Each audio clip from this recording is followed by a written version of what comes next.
Bon, comme promis, je vais répondre à vos questions. J'ai les questions juste ici, elles sont toutes là. Et bon, on se retrouve un peu dans un cadre, je sais pas comment dire, intimiste, sombre. Je sais pas, on est dans une cage mentale, je sais pas où on est. Mais voilà, j'ai choisi un truc un peu plus intimiste parce qu'on répond à des questions, parce qu'il y a un peu de tout, j'ai vu. Donc c'est parti, on va commencer sans plus tarder par les questions, parce que c'est ça que vous voulez. Alors, première question, quel genre de vidéo tu vas nous faire pour la suite? Vous êtes 3 à avoir posé cette même question, donc je vous regroupe les gars dans la même question. Alors, qu'est-ce que j'ai envie de faire comme contenu? Un peu comme je l'ai expliqué très vaguement dans ma vidéo retour sur Instagram, j'ai envie de faire plus du contenu, entre guillemets, pas éducatif totalement, mais quelque chose qui a une utilité. C'est-à-dire qu'aujourd'hui, on a énormément de contenu divertissement, avec des Michou, Inox, Squeezie, tous ces gens-là. Mais par contre, je trouve que, en fait, on a trop peu, à mon sens, de contenu où à la fin de la vidéo, peu importe la longueur, on en ressort avec quelque chose. On a appris quelque chose et je trouve que ça manque parce qu'aujourd'hui, on passe des heures à scroller sur les réseaux, tout ça, où à la fin, on a passé 1h30 à limite faire du brain rot et rien d'autre. Et c'est pas assez productif à mon sens. Est-ce que tu es gay? Gay. Bon, ça on va y répondre après. Du coup, pourquoi avoir arrêté YouTube si ça te plaisait? Alors il faut savoir que quand même YouTube c'est assez prenant et comme tout créateur, que ce soit quelqu'un qui est en illustration, dans la musique, dans tout domaine artistique, peu importe lequel, et ben le truc c'est qu'il y a un moment où tu as une baisse de motivation parce que soit tu vois que ça ne prend pas, soit tu vois que dans ta vie il y a d'autres choses qui font que tu n'as pas envie de te soucier de par exemple YouTube en premier. Et de ce fait-là, tu as une motivation qui baisse de manière générale, et à ce moment-là, même si ça te plaît, et bah tu décides d'arrêter, de faire pause, et sauf que la pause, elle peut durer longtemps. Comme dit la voix dans Bref 2, il avait besoin de s'asseoir 30 secondes, il s'est assis 20 ans. Voilà, c'est comme ça. Donc ouais, en fait, ça me plaît, mais il y a des moments où bah, t'es un peu contraint d'arrêter pour X ou Y raison. Ensuite, tu as fini les études. Oui, j'ai fini mes études. De 2018 à 2020, j'ai fait un BTS communication et de 2020 à 2023, j'ai fait une licence ou un équivalent licence à l'ESRA Paris en réalisation audiovisuelle et j'ai fait SP réalisation internet, enfin tout ce qui est web, etc. Réalisation télé, ça s'appelle exactement. Parce qu'encore une fois, je suis passionné d'internet, donc la télé, internet, c'est étroitement lié. Donc j'ai validé ça sans trop de problèmes. Ça te fait quel âge maintenant? Ça me fait 25 ans. Je suis un 2000, j'ai 25 ans, je suis né au mois de février, donc voilà, 25 ans, le quart de siècle. On me l'a dit 100 fois, donc c'est pas la peine de l'écrire en commentaire, s'il vous plaît. Voilà, 25 ans, dans 5 ans, on a 30 ans. Voilà, ça fait mal. Qu'est-ce qui t'a poussé à bosser dans le multimédia? Alors par multimédia, je pense que tu veux dire tout ce qui est internet.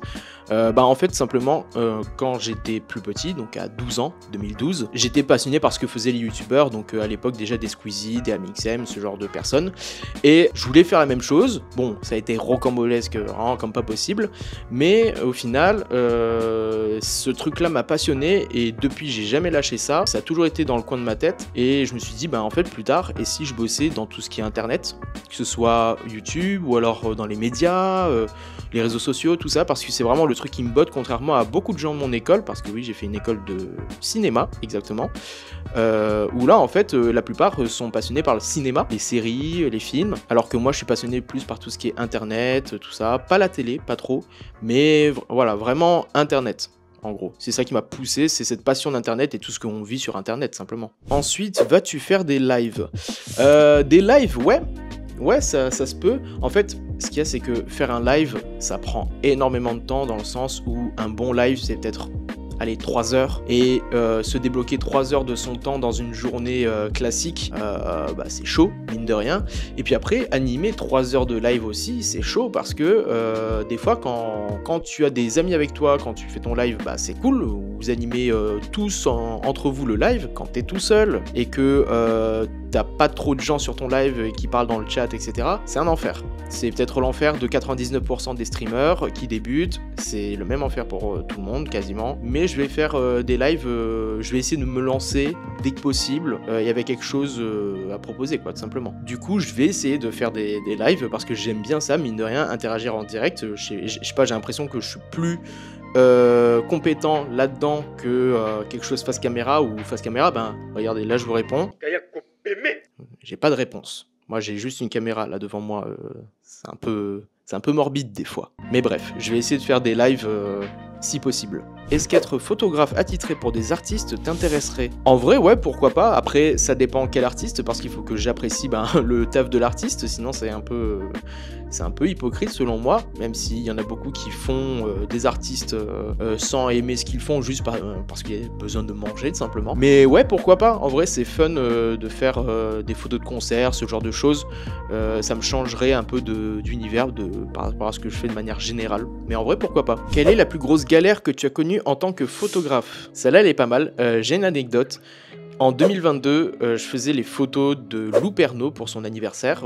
Lou Pernaut, c'est la fille de Jean-Pierre Pernaut, présentateur de TF1. Et en fait, il s'avère qu'à un moment, on faisait une espèce de photo call avec tous ses invités. Et on avait pris un petit rideau de la salle où on fêtait son anniversaire, un petit rideau bleu.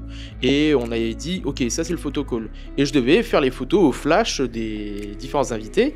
Sauf qu'en fait, le flash de mon appareil photo a lâché. C'est-à-dire que les piles étaient mortes. Donc je n'avais pas de piles dans mon flash, je pouvais pas faire les photos. Heureusement, il y avait une meuf qui s'appelait Nesrine et qui s'occupait des robes de Lou Pernaut à ce moment-là. Et elle avait une ring light. Et elle m'a prêté la ring light pour que je puisse quand même faire les photos en attendant. En attendant quoi? En attendant que des piles que j'avais commandées sur Uber Eats arrivent. J'ai quand même commandé des piles sur Uber Eats, c'est dingue. Et donc pendant tout ce temps-là, j'ai temporisé avec la ring light. Et une fois que les piles sont arrivées, j'ai chargé dans le flash et là ça allait mieux. Petite interlude, mais on a une question audio aussi. Salut Andrea, est-ce que du coup, suite à ton test sur AirUp, tu utilises toujours la gourde ou vraiment maintenant elle est dans un placard? Alors merci pour cette question. Bon, j'ai reconnu la voix de la personne, mais il y a marqué anonyme, donc je vais pas dire qui c'est. Oui, j'utilise toujours la gourde AirUp, mais d'une seule manière, c'est-à-dire que je ne mets pas de pod, je mets rien dessus, et juste je l'utilise de manière classique, comme une gourde. En fait, je mets pas le pod pour pas qu'il y ait cet appel d'air que tu as quand tu bois avec le pod. Moi, j'utilise vraiment d'un point de vue classique parce que, contrairement à toutes mes autres gourdes, il y a une paille. Bon, je pense qu'il y a beaucoup de gourdes qui ont ce système, mais il y a une paille qui descend jusqu'au fond et t'as pas besoin d'incliner la gourde pour boire, et ça m'arrange beaucoup, notamment quand je fais du sport. Donc oui, j'utilise toujours AirUp, mais je vous conseille d'autres alternatives si vous pouvez. C'est qui ton ou ta chanteuse préférée? Alors je te dirais que mon chanteur préféré c'est Michael Jackson, et en chanteuse préférée, alors beaucoup de gens qui me connaissent se seraient tentés de dire quelqu'un comme Billie Eilish, mais pas du tout. Ça va peut-être vous surprendre, mais Pink, vraiment elle a un côté rock que j'aime bien. Et j'ai toujours kiffé ses sons, que ce soit dans les années 2010 ou maintenant.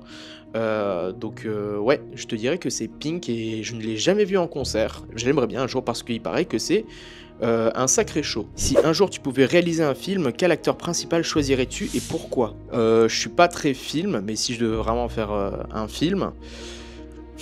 C'est compliqué comme question parce qu'il y a beaucoup d'acteurs ou d'actrices que j'aime bien, mais par rapport au type de film que je voudrais faire, je pense que quelqu'un comme Brendan Fraser pourrait le faire. Pourquoi? Du coup, parce qu'il a quelque chose d'assez touchant, mine de rien, quand moi, son rôle dans The Whale m'a beaucoup frappé. I need to know that I have done one thing right with my life.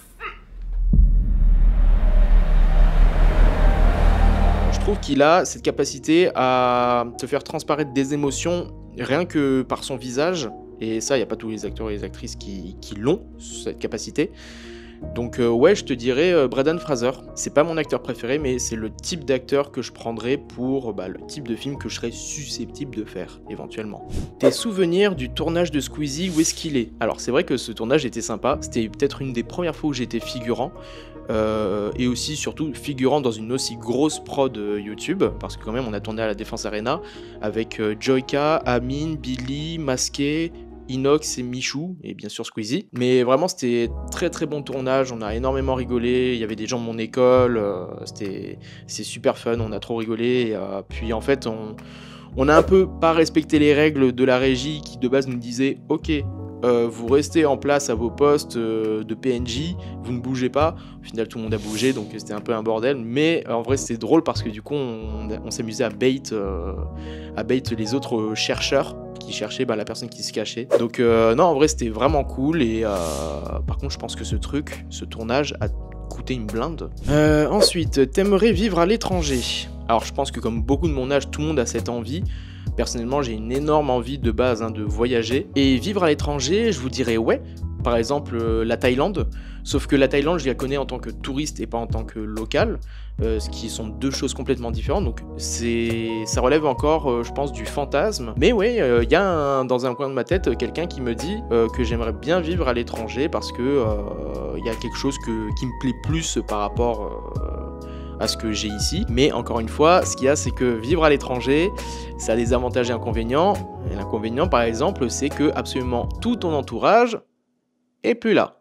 Il est dans un autre pays, toi t'es tout seul et t'essaies de te faire des potes, travailler, machin, et tes potes, ta famille, tout ce que tu veux sont à l'autre bout du monde.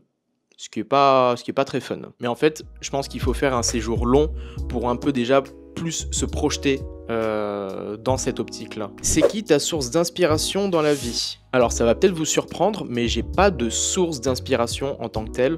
J'ai pas une personne qui est ma source d'inspiration. J'essaie plutôt de m'inspirer moi-même, enfin m'écouter moi-même. Parce qu'aujourd'hui, je pense qu'on est dans un monde où on a beaucoup de célébrités en guise de source d'inspiration. Sauf qu'aujourd'hui, on est dans un monde où ces célébrités, des fois, elles peuvent tomber à cause de scandales, ce genre de choses. Donc bon. Et puis moi, j'ai pas particulièrement eu une accroche avec quelqu'un dans la vie où je me suis dit, ça, c'est une personne qui m'inspire. En fait, il y a un peu beaucoup de gens, mais pas une source d'inspiration, je dirais, si je devais vraiment définir la chose. Yaourt avec ou sans morceaux? T'es un fou, toi, sans morceaux? Qu'est-ce que tu veux? Tu veux bouffer du gravier avec tes morceaux, là? Je comprends pas. Jamais de la vie avec des morceaux. Il est fou, lui. Qu'est-ce qui t'énerve le plus sur les réseaux sociaux? Alors là, je vais pousser un mini coup de gueule. Les gens qui voient nos messages et qui pourraient répondre, mais qui décident de « Oh non, je vais attendre 5 minutes parce que sinon, si je réponds maintenant, ça va faire genre que... » Oui, qu'on vous encule ou quoi? Genre vraiment, je trouve qu'il n'y a rien à gagner, que ce soit en termes d'ego, d'aura, de tout ce que tu veux, de faire genre « Ah non, mais je suis trop busy, je vais pas te répondre maintenant. » Moi, si je vois ton message et que je peux y répondre, j'y réponds tout de suite. Et si je peux pas y répondre, c'est que soit je dors, soit je suis sous la douche, soit que vraiment je suis en train de bosser et que je ne peux pas. Mais les gens qui font genre alors qu'ils ont rien à faire, voilà. Alors, revenons sur cette question de « Est-ce que je suis gay ?» Je vais vous répondre tout de suite, c'est un non. Je suis hétérosexuel. Et pourquoi on me pose cette question? De 1, parce que je n'ai personne dans ma vie actuellement, je n'ai toujours personne. De 2, parce que j'ai peut-être des manières ou des centres d'intérêt qui sont peut-être plus féminins. Et de 3, pareil, parce que j'ai beaucoup plus de potes meufs que de potes mecs. Et de manière générale, comme j'ai dit, les centres d'intérêt, j'ai plus une sensibilité féminine que masculine. Ça fait pas de moi quelqu'un d'homosexuel, quoi. Enfin, attention, ne mélangez pas mes propos, je discrimine personne, mais juste dire à un mec qu'il est gay parce qu'il a toujours pas de copine, je trouve ça particulièrement petit. Et non, à 25 ans, je ne suis toujours pas en couple, je ne suis pas en passe de me marier, ou je n'ai même pas d'enfants, comme certains de mes potes ont déjà des enfants. Non, je suis loin de tout ça. Gay. Donne-nous une citation maintenant, là, tout de suite. Je te dirais que les mots que l'on dit aux morts sont les mots que l'on devrait dire aux vivants. T'en fais ce que tu veux, mais voilà, c'est le genre de citation que je pourrais te dire. Je sais pas de qui ça vient, je sais même pas si quelqu'un a déjà dit ça un jour, mais voilà. Bref, on a répondu à pas mal de questions, j'ai bien aimé.